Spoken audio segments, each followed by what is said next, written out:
comprehensive information to the Quadcom regarding everything I personally know about the war on drugs during the former administration. On May 2026, I received a call from the President, Rodrigo Roa Duterte, at approximately 5 a.m., instructing me to meet him at his residence in Doña Luisa, Davao City. I was already acquainted with the mayor, having served as the station commander in one of the police stations in Davao City during his tenure. During our meeting, he requested that I will locate a PNP officer or operative who is a member of the Iglesia Ni Cristo, indicating that he needed someone capable of implementing the war on drugs on a national level, replicating the Davao model.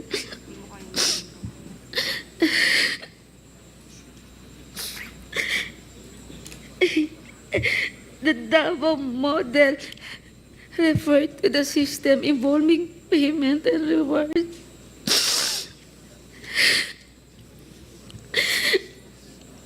The Davao model involves 3 levels of payment of rewards. First is the reward if the suspect is killed. Second, is the funding of planned operations. And the third is the refund of operational expenses.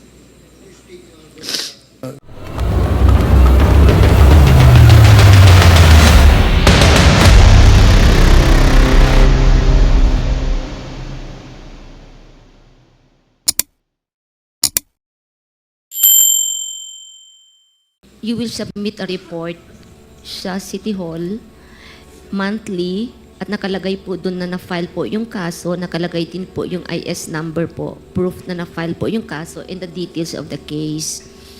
And once i-submit mo to, yung operational expenses po ay nare-refund. That's 5,000 pesos per case po, per operation. Ngayon po, kung malaki po yung operation mo at kailangan mo ng operational fund, gagawa ka ng COPLAN, you will also request po sa City Hall for the funding of the operation plan. Now, in case din po na nagkaroon po ng operation and subsequently po nagkaroon po ng death on the part of the suspects po during a legitimate operation, meron din pong corresponding amount po na binibigay, Mr. Chair. So that is how it works po. So, Mr. Chair, ibig sabihin ay totoo ngang merong Davao Boys and Girls na nagpatupad ng war on drugs. To confirm, Mr. Chair, tama po. Na yun yung mode of operations as described. Tama po ba? Yun yung kinakonduct, yun yung ginagawa nitong Davao Boys and Girls. Ganun po yung sistema po ng how you will refund yung operational expenses. Kung ano po yung tawag nila at ano po yung ipinangalan ay for me it's not relevant as long as yung process on how the funds are being provided po, yun po yung ina-explain ko lang po. If that is how po ang pag-perceive, that's how it is politically described po, then that's it po. Okay, Mr. Chair, dun sa reward system, kasi nasa affidavit din po, na nire-refund ang operational expenses, tapos may funding din para sa planned operations, ito yung co-plan, tapos may reward din kapag napatay yung suspect. Tama po ba, Mr. Chair? Yes po, Your Honor. Mr. Chair, may nakuha po kasi tayong impormasyon, although nung mga nakaraan ay parang haka-haka lang siya, pero ngayon na nag-hold tayo ng investigations ay nakakakuha po tayo ng mga sources na pagdating po dun sa reward system ay kapag ang napatay ay isang pusher, yun yung tinatawag na level 1, tapos 50,000 ang reward. Mako-confirm po ba yun ni Colonel Garma, Mr. Chair? Mr. Chair, I am not so familiar po sa specific amounts. But true, there is a amount po per level. I think Colonel Leonardo can explain po kung ano yung specific amount. Kapag baka magkamali po akong sasabihin na 50 nga o 100 o 1 million yun. But there is a corresponding amount per level, Mr. Chair.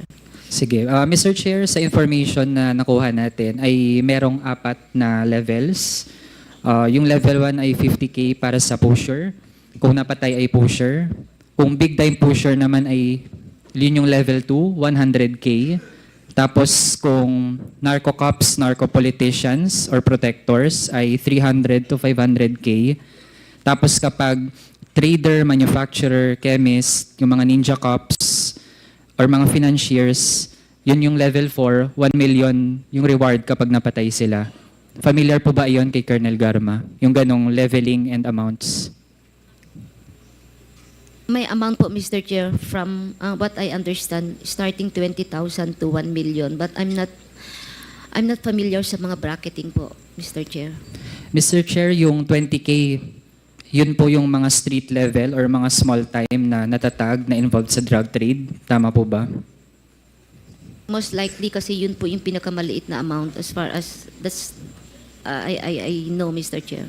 And to compare, Mr. Chair, yung mga napatay dun sa Davao Penal Colony ay dahil ang kanilang task di umano dun sa drug trade ay yung pagiging mga chemist. Kaya kapag ganun, level 4 sila. Kaya naging 1 million per head yung presyo, kumbaga, or yung reward para sa pagpatay sa kanila. Tapos dahil 3 sila, kaya 3 million. Tama po ba, Mr. Chair? Hindi ko po alam, Mr. Chair, hindi ko nakita kung magkano kung talagang mayroon pong na-classify sila kung anong level, ay hindi ko po nakita kasi. Pero you can confirm na yung pinakamataas ay 1 million. As far as I know, Mr. Chair.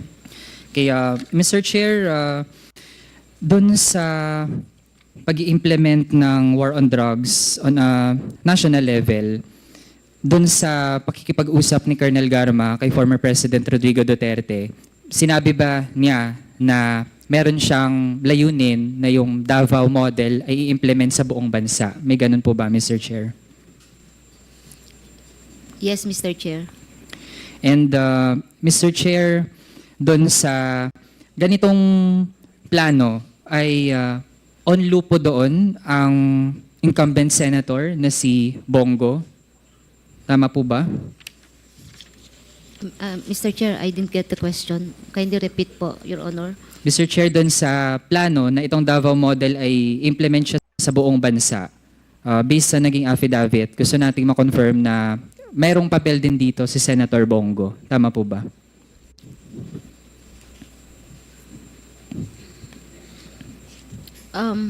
Sa aking understanding, it would appear, Mr. Chair, kasi po siya ang minimit ni Sir Leonardo. Mr. Chair, kapag may napatay na suspect doon sa drug trade, kanino unang nire-report yung mga instances na merong napatay?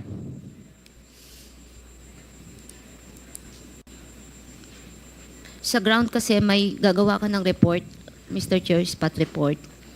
And then, meron pong phone number na na-disseminate sa lahat po ng RD, PD, Chief of Police, kung saan po tinetext po yung result ng police operation. And these phone numbers are handled, hinahawakan po nung mga tao po ni Sir Leonardo. Meron kasing, sa amin nung sa Davao kasi po, it depends po kasi sa station na hinahawakan mo kasi naka-profile na po yan kung anong classification po ng drugs, kung infested po ba ng drugs yung mga barangay. So meron na pong projection po. Kasi meron po kami noong tinatawag na yung may baseline po kasi kami na naka-establish during that time. So projected po kung ilan ang possible arrest mo every month, Mr. Chair. But of course, dumarating din po yung point na wala ka na mahuli o sobrang baba, depende kasi sa performance din ng patrol sa area as part of preventing po yung occurrence po ng illegal drug trade. So mamimili ka lang naman mag-ooperate ka o intensify mo ang police patrol para wala kang mahuli at hindi po matuloy mangyari ang bentahan po ng droga. You just choose between the two naman po. Kaya, Mr. Chair, yun yung tungkol sa reward system kapag may napatay na mga suspect. Kahit nga, we would like to underscore na mga suspect pa lang yun. Mr. Chair, pagdating dun sa funding ng mga planned operations, sino po ang nagfa-fund ng mga ganong operasyon, yung tinatawag na co-plan, batay dun sa affidavit? What I understand pong alam ko po, pag malalaking police operation, the case operation plan ay sinasubmit po kay Sir Leonardo for funding. And I think si Sir Leonardo po maka-explain kung saan po galing ang pondo, Mr. Chair. Mr. Chair, sa pagkakaalam ni Colonel Garma, meron bang mga private individuals or corporations na nagbibigay din ng, kumbaga, we can say, donation para sa ganitong mga planned operations? I'm not aware, Mr. Chair. Wala akong alam po.